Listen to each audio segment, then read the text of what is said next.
Good morning. This is Laurie Wallace. I'm your host for the Truth. Today is June 20th, 2024. I have my guest with me today. His name is Gary Kaw, Hope for the World Ministries. And Gary's been around for about 30 years. He wrote the book En Route to Global Occupation and the Demonic Roots of Globalism. And it's a great pleasure to be back doing something with him after meeting him in Houston so long ago. He came to speak at a church where I attended with Pastor Philip Mount that I had on last week. And so I'm bringing some of these people back on to help you see the urgency of the hour and the time that we're living in, and for help you get spiritually prepared for what you need to know and for the things that you're going to have to do. Because I don't think America is anywhere prepared for anything that we got to go through. This escapism that's been taught for a long time. I mean, I tried to get rid of dispensationalism when I was doing things for God. And I had my radio show up then in my website. I was going strong trying to expose dispensationalism and futurism. And boy, everybody believes like that. It's hard. But it's good to have Gary back on. And we're going to talk with him. He said in some of his articles that he's written, reaching a tipping point, and the stage has been set for World War III. Gary, can you expand on that a little bit, reaching a tipping point? Yeah, for years and years, first of all, thanks for having me on, Laurie. Good to be with you. You know what? Let me go back and just share a little bit about how I first came onto this information and then lead up to this point. That'd probably be the best place to start. Yeah, you're back now. Yeah. Back in the 1980s, I worked as the Europe and Middle East trade specialist for the government of the state of Indiana. And my job had to do with really doing whatever was possible to increase exports from Indiana to overseas in order to create more jobs on the home front. It was an economic development kind of position. And so I was on the payroll of the state government working under the lieutenant governor at the Department of Commerce here in Indiana. But when I traveled overseas, my meetings were organized through our U.S. embassies. And so I usually spent anywhere from 2 to 4 days at a time working closely with the personnel in the commercial sections of our embassies in Europe and Israel, and for the area of medical products, also the Far East. And so I traveled over 20 countries during my time there and met a lot of interesting people, both at the embassies as well as the international business figures that they put me in contact with, especially in the energy fields and in the medical fields. And it didn't take long before I realized that there was a push already back then in the 1980s that was largely behind the scenes, but it was prevalent already at that time through our State Department, which of course oversees our embassies, this push toward globalization of there being a general agreement that the UN should be empowered at the expense of our U.S. sovereignty.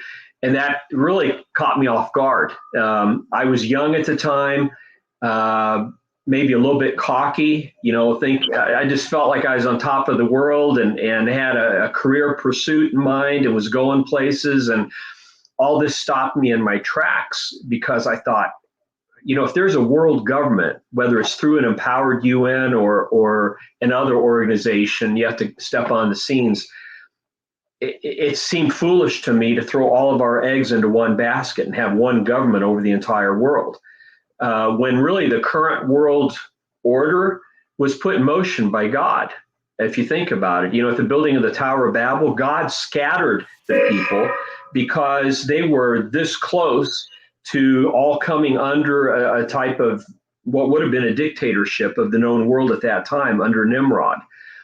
And so God really set our nation state system, if you will, in motion, or the idea at least of different people groups in different parts of the world, because it didn't allow for one individual to be able to rule over the entire world. Well, ever since that time, there's been an occultic effort influenced by Satan trying to get the world back to that point where the whole world would be under one system. And so the other factor in all this was I'm the son of European immigrants. My dad fled from the communists. They were called the partisans at the time in Croatia. He fled from them at the age of 12 with his family, just got out by the skin of his teeth. And within less than a year, living in Austria now, he had to flee from the Nazis, who wanted to put the young people on the Eastern Front as cannon fodder for Hitler. So the day that my dad found out that was the real purpose of him being at the boarding school that he was at, he and his friend jumped out of a 2-story window that night and ran for their lives. This was toward the end of the war with just a couple months left, but nonetheless, so I'm sure there are other people too, but he's the only person that I know who fled from the communists and the Nazis, both in less than a year's time. And so eventually he met my mom after the war. She grew up in southern Germany under Hitler with a father who was very outspoken against Hitler, to the point that 2 of Hitler's henchmen showed up in their little village looking for my grandpa at one point. And had it not been for the fact that the mayor of that little town was a friend of our family, my grandpa probably would not have survived. But the mayor intentionally sent Hitler's stooges in the wrong direction. And then as soon as they were out of sight, he tracked down my grandpa and said, "You've got to get out of here. They're looking for you."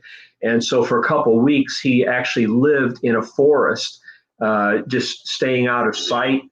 And at that time, they had wolves and wild pigs and all that kind of stuff. So it wasn't exactly a safe thing to do, but he was able to survive.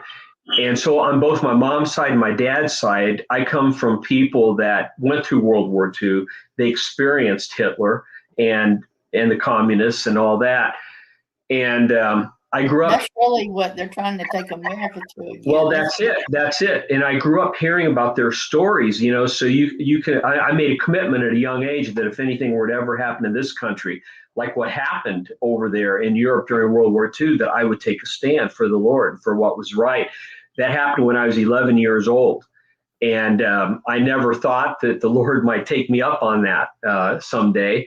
But fast forward, over time, I end up in this job with the government. Now I'm finding out that we're being moved as a country in this very direction, toward the very thing that my parents fled from and came to the United States. And so I felt very convicted because I thought, okay, if I don't take a stand now and just play it safe and just keep pursuing my career, how can I expect anybody else to take a stand?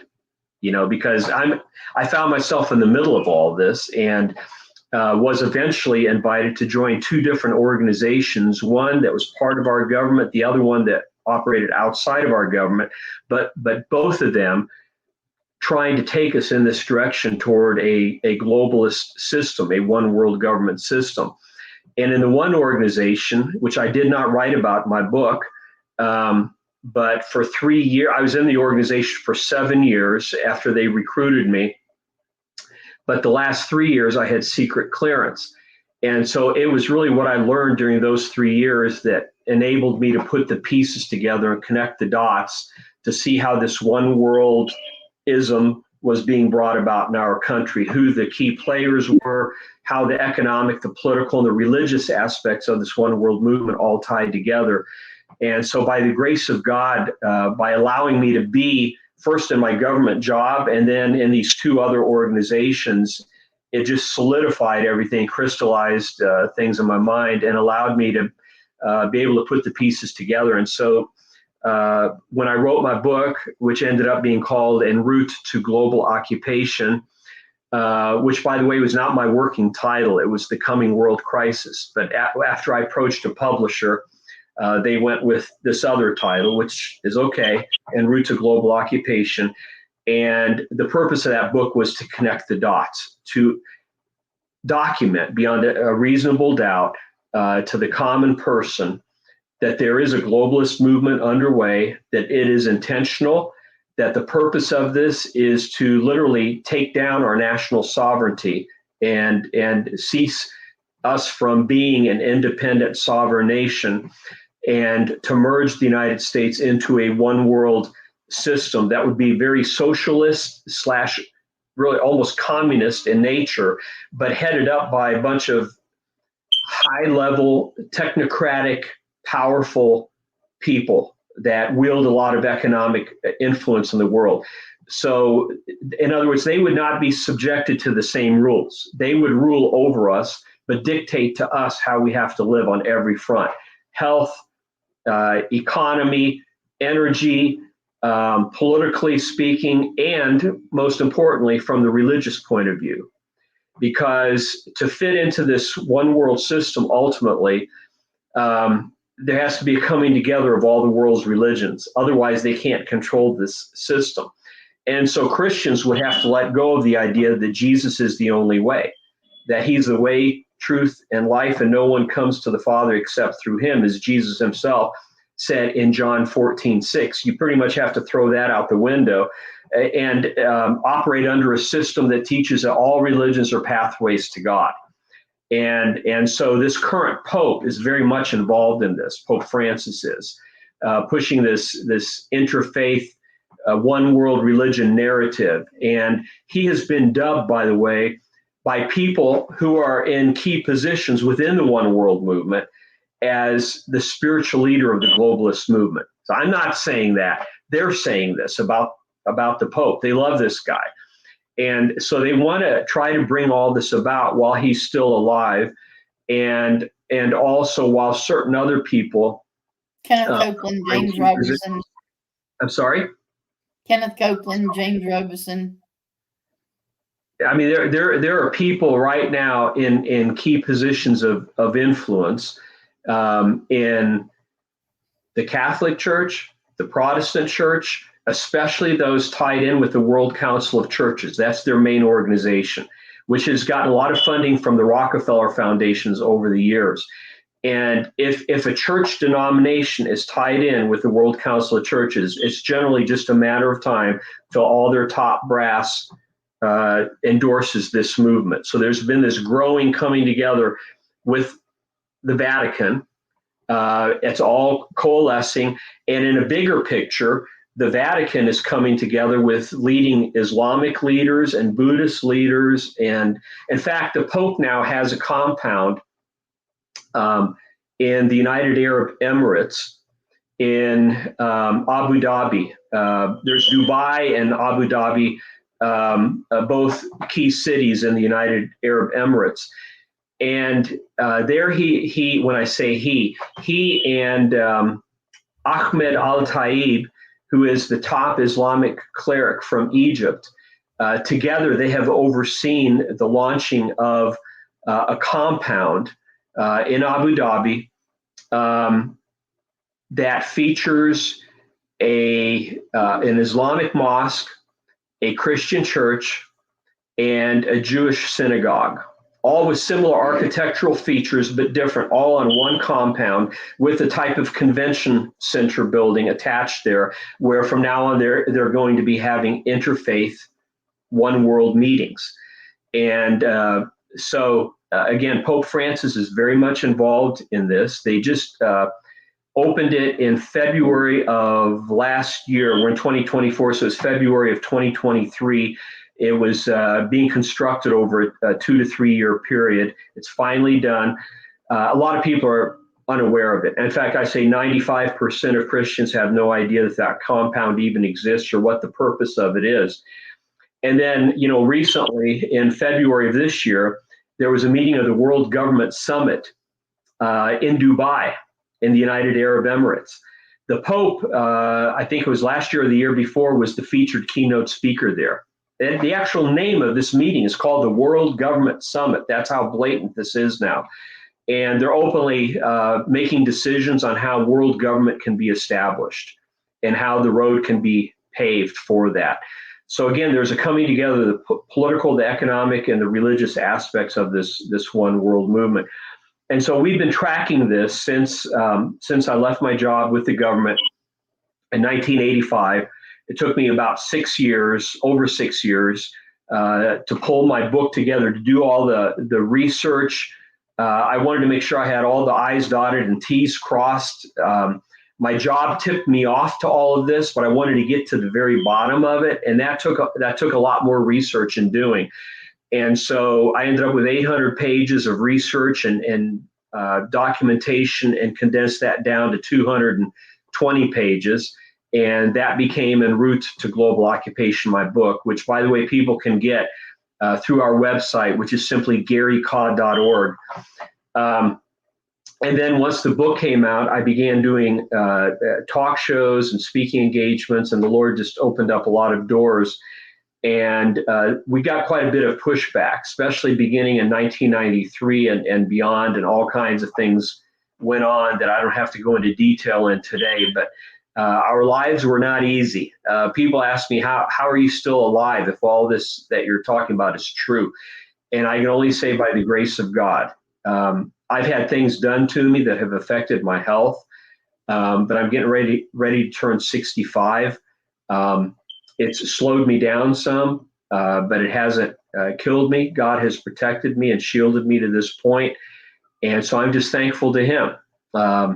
And he is greater than all the demonic forces that have come against us. The other thing is that I might address quickly is some people have asked, why haven't I been on the really big programs, like on Fox News and that kind of thing? And I have been, by the grace of God, been on some large programs. I've been on Jan Markell's program. I've been a regular guest for over 20 years. I probably have done 25 or 30 interviews with her, and her program goes out on over 1,000 stations and YouTube.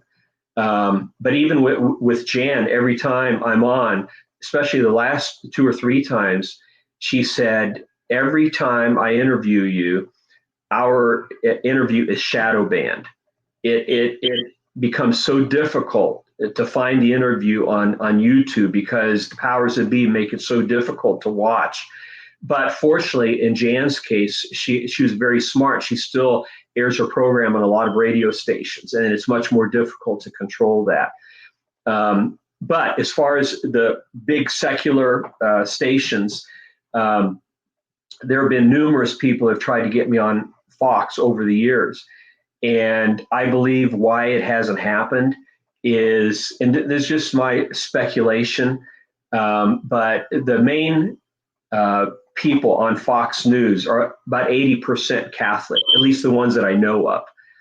And so even though many of them are pretty conservative, and from time to time they'll say something like, what's the Pope thinking, or something like that, but they never go to the root of it and really expose the Pope and the Vatican, what they're doing. And I believe it's because there's a lot of control there by some people that are very loyal to Catholic interests. Some of them are naive, others maybe knowingly are protecting the Pope and the Vatican. But in one day, all this could be exposed because the documentation is so available and out there, especially since all this has become more blatant in the last 2 or 3 years. So because I've written numerous articles on that and have done talk shows on it, I think that's one reason. The second reason is that from the very beginning, when my book came out, as you know, Laurie, 2 of my 7 chapters in part A of my book deal exclusively with Freemasonry, because I found out through my research, and I knew there had to be a common denominator because of just the way all this seemed to be organized.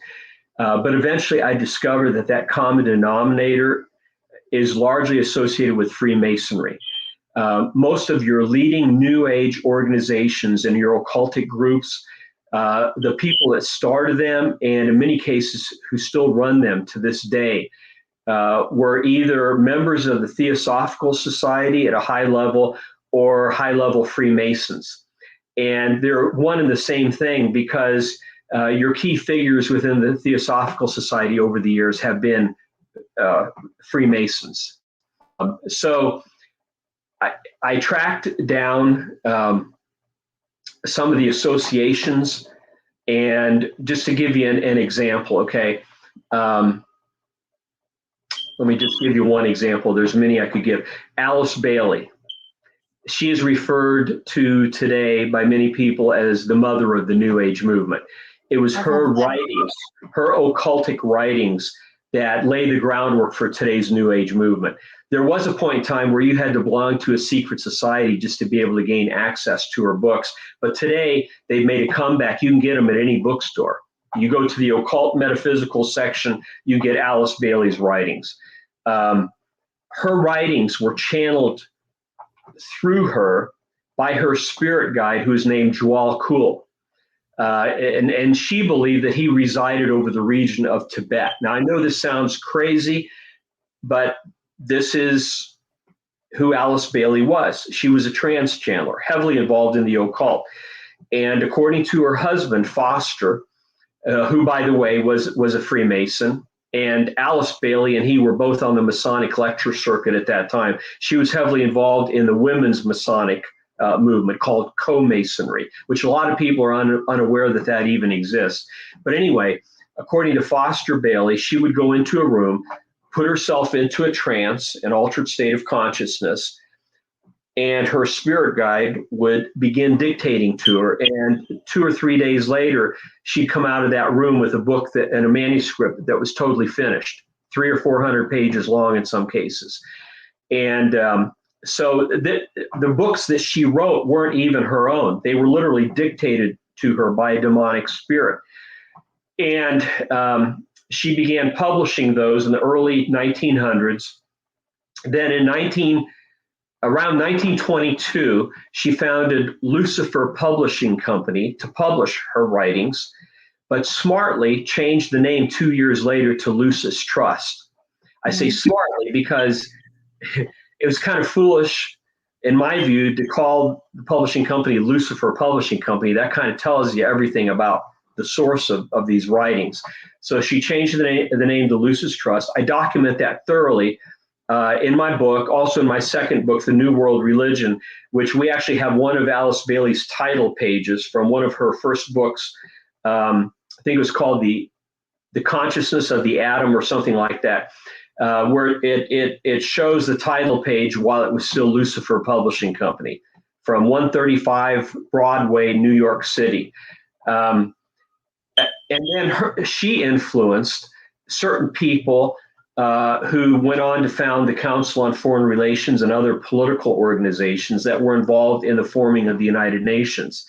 And so, I mean, you can't separate the politics from the economics from the religious side of this. It has occultic roots, and those occultic roots go back into the highest levels of the Theosophical Society and ultimately Freemasonry. And so, again, I've got 2 chapters in my book that document all this. I'd say at least 70 to 80% of my quotes come directly out of the writings of Freemasonry, their own books. I give you page numbers and everything. The reason I did that was if I did anything else, they could come back and say, well, that's just not true. He's making all this up. But when I quote from their own books and their own sources, it's difficult to make that argument. And a lot of people have come out of Freemasonry after reading my book, then going and getting these books themselves and verifying it and realizing I'm telling the truth on it. But I'll also say the vast majority of people involved in Freemasonry, in my opinion, are naively involved. They simply don't realize what they're involved in. They should know better because they have to take a secret oath from the very first degree. But a lot of them, they kind of take it like child's play, because maybe they were involved in a college fraternity where they took a secret oath, and so it just kind of conditions them and prepares them for something like this. But once you're in it, it's difficult to get out because it helps you establish your business network if you're a businessman. So if you get out of it, then you might lose a lot of your business contacts because these people may turn against you. And so it's a touchy thing. And then you also have people involved, in the children's hospitals, supported by, the Shriners, which consists of 32nd and 33rd degree Freemasons. And so, here you've got an organization. I mean, who wants to go against children being helped, right? I mean, you want to help children that have cancer and that kind of a thing. So I would just say keep helping children and doing what you're doing, but do it for the glory of Christ and not as part of an organization that had very occultic roots. So it's a lot to unpack, but because I speak on these kinds of things, it would be a major miracle for me to be on the major network programs. Now, I have been on some of the local CBS programs and on ABC, I think once. Here in Indianapolis, there was a program for many years called Religion in the News, and a person there read my book, was impacted by it, and I ended up being on that program, I don't know, maybe 4 or 5 times. And That's great. Yeah, I was able to, I had to be a little bit careful, but we didn't go into the weeds, but still I was able to say a lot and actually promote my book and encourage people to get a copy of it and then read more. And so, those kinds of doors have opened over the years, but we've had to work very hard to get the message out through a lot of local secular programs. And a few national ones. I was on Voice of America, believe it or not, at one point in time, and on the Sun Radio Network, which was really big back in the early 90s. I was on with Joel Vincent, and that program went out, I think, on hundreds of stations around the country. That lasted for 2 years. I was a regular on that program. Then some people came along and bought it out.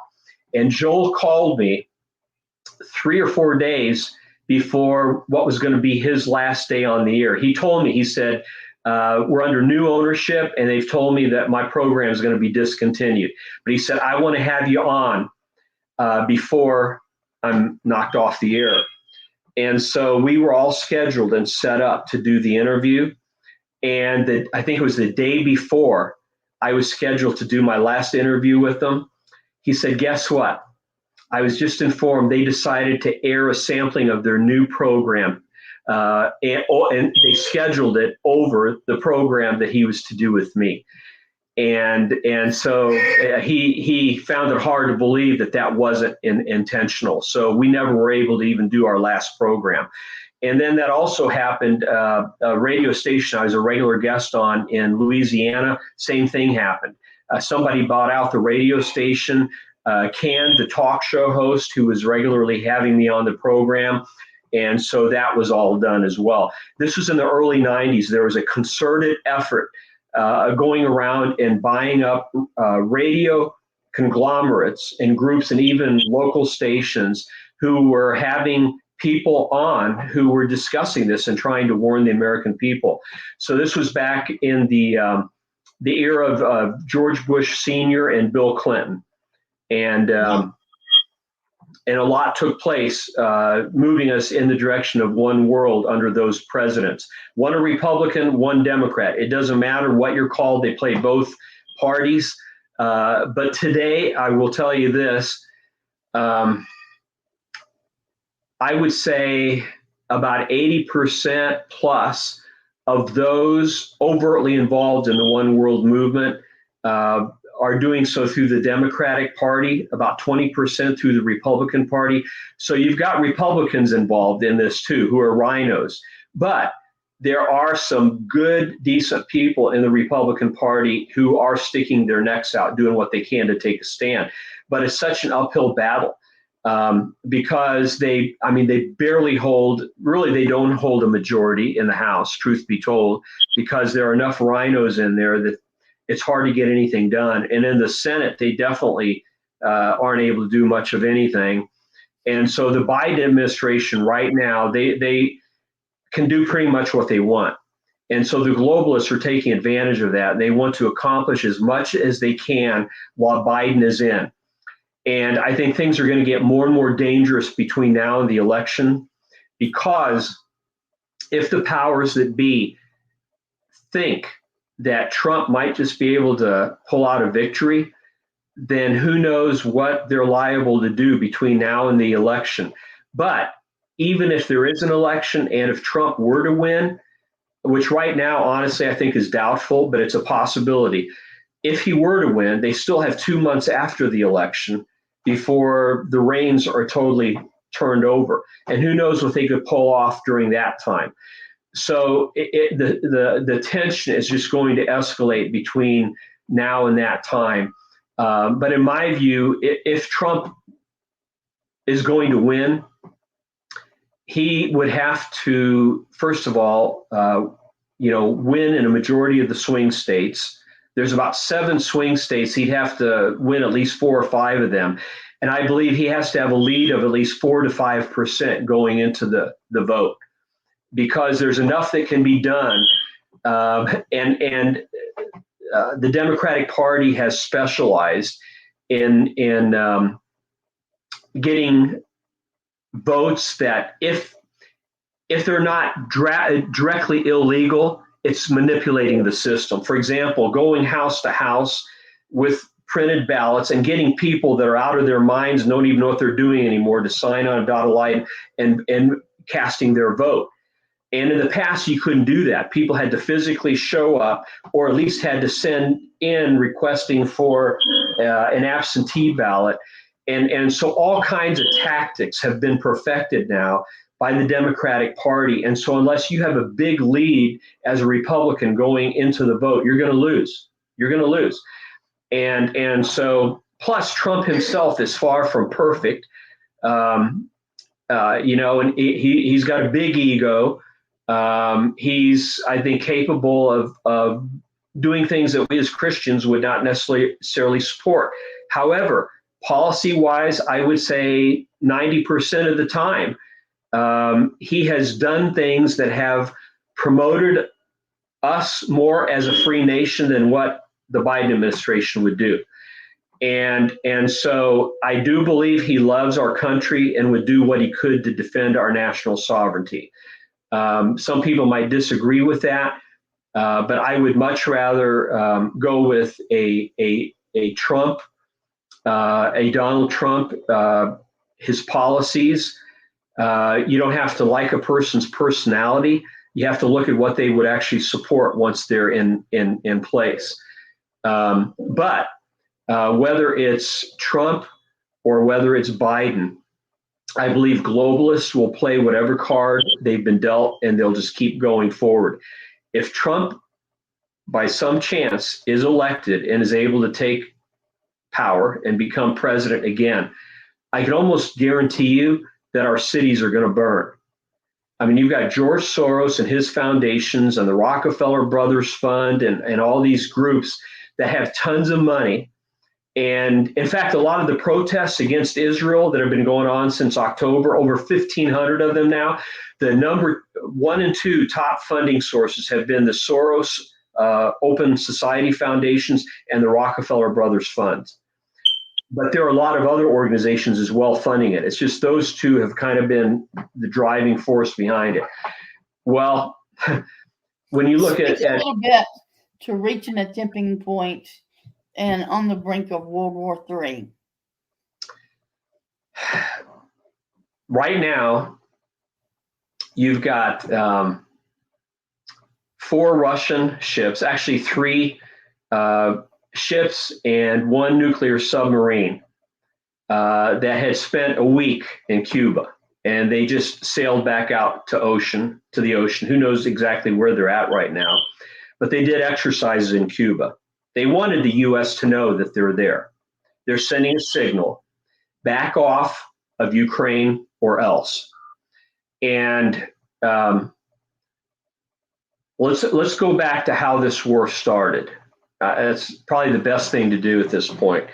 And I wrote an article on this. You can read it at our website, On the Brink of World War III ? And if you go to GaryCod.org and go to the archives section where we have a lot of my back articles catalog. You can read the article. And let's go back to 2014. Many viewers will remember the Sochi Winter Olympics that took place in Russia.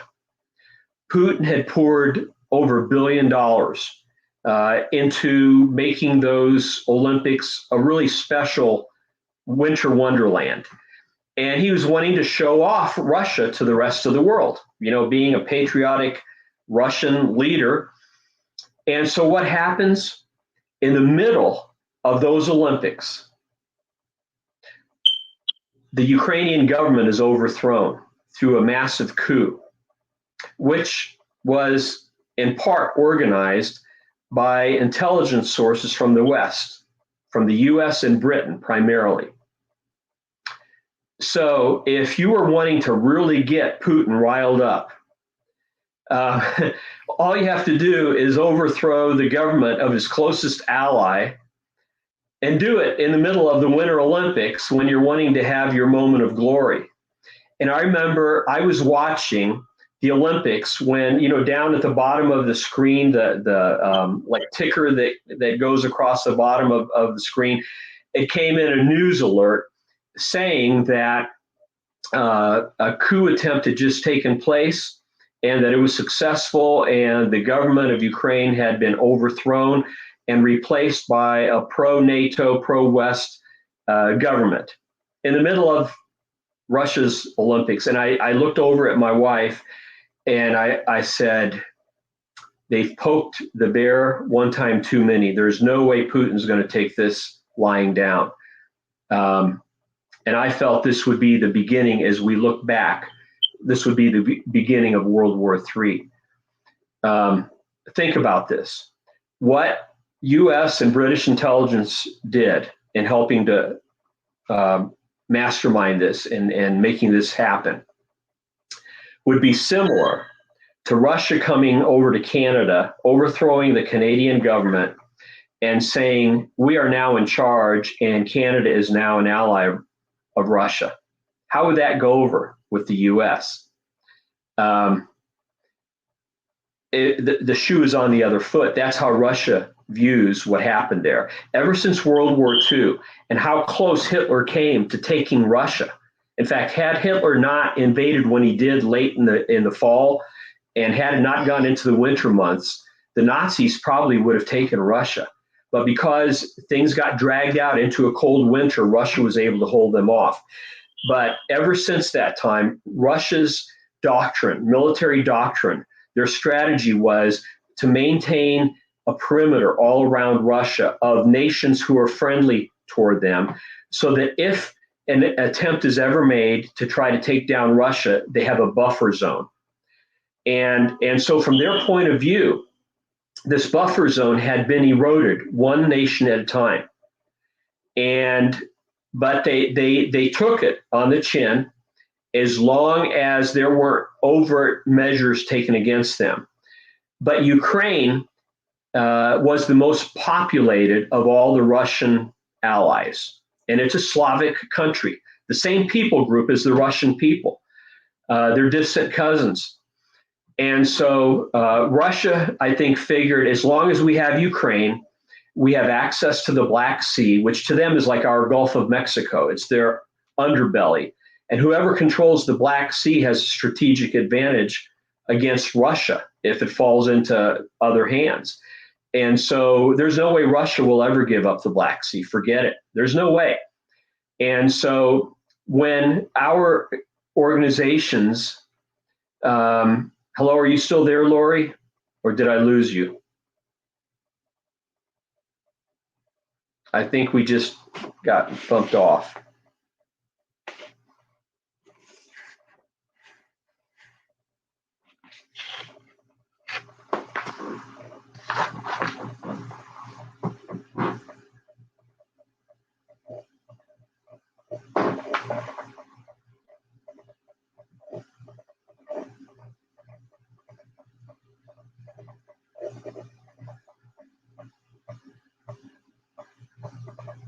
Hey, Audrey,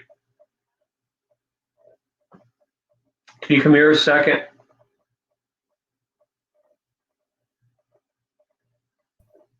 You're back on. Okay, we're back on. Okay, you just disappeared. So should we just continue? Yes. Okay, I'll continue on. So when, okay, I'll start again. So when Ukraine basically became openly and blatantly a pro-West, pro-NATO country, Putin decided, no more. And so that's when he went into Crimea, and then eventually took the next step when the U.S. Was very weak. After viewing the debacle in Afghanistan under the Biden administration, Putin made the next move. And so I'm not saying Putin is this great guy. What I'm saying is that he was provoked, and that he was intentionally provoked. And so that told me that the globalists, the World Economic Forum globalists, and all those associated with them from the West who ultimately want a world government, they need a war to be able to bring the world to its knees, to where they can then make the argument there cannot be world peace unless there's one government over the entire world. Because as long as we're under the current world order, nations are going to fight against each other, and we're going to keep having world wars. What they're not going to tell people is that they intentionally have been provoking these wars to lead people to believe this very thing. So that's how they operate. They create the crisis. Then they come in on the back end of the crisis and say, we've got the solution to this. And it's always taking us one step closer toward world government. World War I resulted in the forming of the League of Nations, the first public step in the direction of a global governance system. World War II led to the forming of the United Nations, which you could argue is a world government in the making, but it doesn't have the power that it wants. So, it only stands to reason that a third world war might put the world over the top, to the point where people finally say, you know what, we can't let this happen again. I mean, the world's going to destroy itself unless we have a world government. And so the stage is being set. These people work through wars because it creates pressure in their direction to accomplish what they want. Same thing with a financial collapse. If we have a world war and the economy, by the way, our stock market is way overvalued, way overvalued. We are primed for an economic collapse, and the US dollar, is primed for a collapse. We've been the world's reserve currency for decades, and that now is being jeopardized, and the US dollar is losing its value overseas. So imagine if we go into an economic meltdown and a global conflict that I believe we're right on the threshold of that being a very real possibility. Maybe even a nuclear exchange. I mean, President Putin in Russia is talking nuclear. He's saying back down. Just a couple of weeks ago, Biden announced that he's shipping new weaponry, unprecedented, to Ukraine for them to use inside of Russia. So the U.S., for all practical purposes, is already at war with Russia through Ukraine, which has become a proxy for the U.S. And so they're provoking Putin to doing something drastic. And I don't feel good about it. And it's just a matter of time if we don't back off. When I say we, if the U.S. doesn't back off, we're headed toward World War III. But again, going back, I believe it had its beginnings in 2014. This has been in the making for many, many years.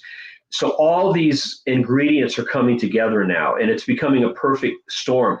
And then if you mix into that an alleged health crisis, another round like COVID or whatever that, is going to be the next time, there could be a triple punch. You could see a health crisis, an economic crisis, a military crisis, a political crisis in this country that could lead to civil unrest starting this fall, maybe, or maybe even sooner. What if they decide on July 11th that Trump's going to be put in jail or some kind of ridiculous sentence imposed upon him. If Trump were to be able to win in the fall and comes in, like I said earlier, you're going to have globalist forces putting hundreds of millions of dollars into organizing violent protests around the country. At this point, I believe that no matter what happens, there's going to be more and more tension politically in the U.S. that ultimately, unfortunately, might lead to actual civil conflict. We haven't been this divided since the Civil War. And I believe all this has been intentionally created. And again, all you have to do is follow the money trail and see who funded Black Lives Matter and these other organizations, radical groups, a few summers ago that caused all the damage, and yet nobody really got prosecuted for it. And two of the three founders of Black Lives Matter, they came out openly and said that they were trained Marxists. They were trained Marxists. Again, I'm not just saying this, they said this. But where was the news media to cover that? Nothing, dead silence. If people would have known that, they would have been much less likely to support that. But a lot of naive young people and some not so young people went out and marched as part of all that, not realizing it was creating racial tension. The country is more in a racial situation today than it was 5 years ago, by far, because now suddenly everything's about race. Everything's about race. And going into all this, in my life, I only knew of 3 or 4 racists, and we know a lot of people. But now it's suddenly like everybody supposedly is a racist, and everything's about race. And that tension was created by these globalists and by some of these foundations who want to divide and conquer. And this is something out of their playbook. It goes back decades. They wanted to create this. And part of it goes back to LBJ, who, by the way, was a big Freemason. In the 1960s, he introduced legislation in the name of civil rights that basically it favored single Black women with children, funneling money in their direction, but not as much upon poverty-stricken families, Black families. So, in other words, it became favorable for there to be single Black families because in those situations, they would receive more help and more money than if the couple was actually married. And if you look back in the 40s and 50s and early 60s, Blacks were making economic gains. They were the fastest growing economic sector in the U.S. economy. It's a fact. If people fact check that and look into it. But all that came to a screeching halt once that legislation was passed. And then you began to see the disintegration of Black families, where today you've got like 70 to 80% of Black children being born out of wedlock. And then you add into that the tragedy of abortion. And Planned Parenthood was founded by Margaret Sanger, who was networking with the Ku Klux Klan. Their main objective was to get rid of as many Black babies as possible. And these things are not mentioned by the mass media, although it's true. So there's so much racism going on behind the scenes, but that true racism, that is actual racism, isn't being exposed in the name of protecting abortion rights and all that kind of stuff. And so if Black people knew the truth about this, things would drastically change. And they forget that, Abraham Lincoln was a Republican, and historically it has been Republican Christians who have fought the most for the Black people to make sure that they have equal opportunities. And it's been many of your high-ranking Democratic Party type of people who have had associations with, like Byrd, who was the Speaker of the House for years from West Virginia. He was a leader in the Ku Klux Klan at one point in time, but on the surface acted like he's just all in favor of the Black people and civil rights and all that kind of stuff. And the mass media doesn't share this kind of stuff. So it makes you sick to see the manipulation, but you have to become almost a full-time researcher to even be aware of these things. And the powers that be, they understand that. They know that Hitler said something to the effect of, the bigger the lie and the more often you repeat it, the more likely people are to believe you. And that's what we're witnessing today in the United States. And so we're on a sinking ship that's going down fast. And the only hope, and I'll wrap it up with this, the only hope that we have is Jesus Christ. He's the only hope. Unless there is a repentance in this country, which means a turning away from our wicked ways, and turning back to God and making him the foundation of our institutions, of our personal lives, unless we walk in close fellowship with the Lord and have the Holy Spirit as a presence in our lives daily, there's no hope for our country. People are just wasting their time taking a little bit of a stand on this or on that to make them feel good, but things just keep going right on the way they have and nothing changes because we're not getting to the root of the problem. And these forces, these very wicked forces, have been building on an occult pagan foundation, and they've gained a lot of traction. It goes back many years, but in the 60s, they began to gain serious traction. In the 90s, they gained a lot of momentum. And during the last 10 or 15 years, it has just been speeding up exponentially. And now you're having things happen in 6 months that used to would have taken 10 years. So the globalists realize they have a window of opportunity to try to make all this happen while Biden is president and while the current Pope, Pope Francis, is Pope. They've got everything aligned, but they also realize they're beginning to lose a grip on things because people are waking up. People needed to wake up 30 years ago, but they didn't. And now that our backs are to the wall, people are beginning to realize something isn't right. Millions, 10 million plus illegal aliens coming over the border, including many potential terrorists. And 15% of these people coming over the border, according to one survey I saw, are thought to have a criminal record. And yet they can just walk over the border, but yet grandmas are being patted down in our airports. Yeah, there's a disconnect there. Something's not right. And our intelligence organizations are too smart just to let this go on. Our border could be completely sealed in a week, but it hasn't been.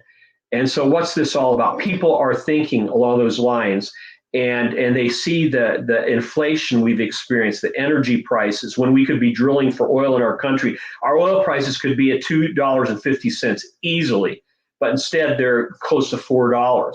And it's causing inflation and all kinds of other problems. So people are waking up, and the globalists understand that. And so that gives them an incentive to move even more quickly and out of desperation to try to make this happen.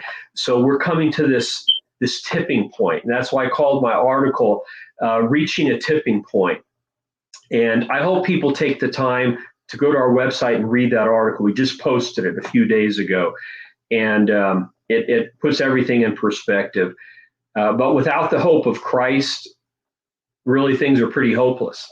And so at least, no matter what happens in our country, we can say we have an eternal hope through Jesus, that no matter what happens to us in this world, we know that our eternity is secure through Christ. And that's why we call our organization Hope for the World, because we see all these terrible things that are coming to a crescendo. But thank God that we have the hope that counts the most. And I want to say that still, even in this world, though, we need to be salt and light as Christians, and we need to take a stand everywhere we can. And if God has put you in a position where you can run for office, do so. Indiana, just a few days ago, we elected a very staunch, strong Christian lieutenant governor who's going to run alongside of a Republican candidate for governor here in Indiana, who's fairly conservative on some things, but he's got a bit of a questionable record in the past. And I'm speaking of Senator Mike Braun, B-R-A-U-N. In the past, he voted on some things that are questionable. And so some Republicans are kind of wondering, is he really on our side or isn't he? And I'm not judging, but I'm glad we have a lieutenant governor who's running with him now, who is very Finishing solid. up. There's back. Pardon me? Okay, you're back. Okay. We're almost out of time. What can you say closing out to anybody that needs to know Jesus or break or renounce vows if they've been in Masonry or even in the Jesuit order, which I've encountered? I'm going to do a teaching on vows and stuff and how dangerous they are because God's given me a lot of insight. I've made a lot of mistakes that I can share with you. But Gary, what can you say? Yeah, Jesus said, "Let your yes be yes and your no be no. Anything beyond this comes from the evil one." Those are in Jesus' own words. And so all these secret oaths, if you have to take a secret oath to join an organization, that right there should tell you something. And Abraham Lincoln took a very strong stand against the secret societies. He wrote about it in his writing, and there were speeches given that were taken down. And this information is available. We did an article on it about maybe 8 or 10 years ago where I documented all this from Abraham Lincoln. He specifically warned against the Jesuit order and against Freemasonry. But you will not find any of this stuff. It's been swept under the rug. And he even warned about assassination attempts against him before the actual assassination took place. And he named groups that he believed were behind that, including the Jesuit order. So this battle has been going on for generations. This push for a new world order. In fact, that terminology comes out of the highest levels of Freemasonry, the New World Order, this new order of the ages. And so we need to be aware of that. And I know that many people watching this probably have family members who've been in the order or an affiliated order, and don't assume that they are Satanists or Luciferians. I've spoken to enough former Freemasons that I know that most of these people are involved naively. They should know better, but they became involved. They don't realize what they're really involved in and the danger in taking these secret oaths. So if you have been involved, or a friend or neighbor or relative of yours has been involved, I would strongly encourage you to get a copy of my book, En Route to Global Occupation, which you can get at our website. And again, I have 2 chapters in there where I actually quote statements directly out of their own books. And you'll see what I'm talking about, and then take appropriate action. And you can't just talk about it in a passing kind of way. People won't believe you. You have to be able to document what you're saying. It's very important. But a lot is at stake, including people's eternity, because these secret oaths were developed to be a type of blood oath that commit you to an eternity that is not with our Lord, our God, Jehovah God, and Jesus, who is the only way. It takes you in a completely different direction, and in high Freemasonry, that comes out. So yeah. I'll just say that much, and I've got to run in a minute here, so I'll throw it back to you. Gary. We appreciate you coming on today. You've covered a lot, and if you want to get in touch with me, you can email me at Laurie-Wallace@att.net, and my website will be up soon. That'll be victory1 spelled out.org, and read my writings on there. You can get in touch with me on my contact page, and we'll be talking with you soon, having more guests on. And until next time, remember that Jesus loves you, and we do too, and to always keep standing for the truth.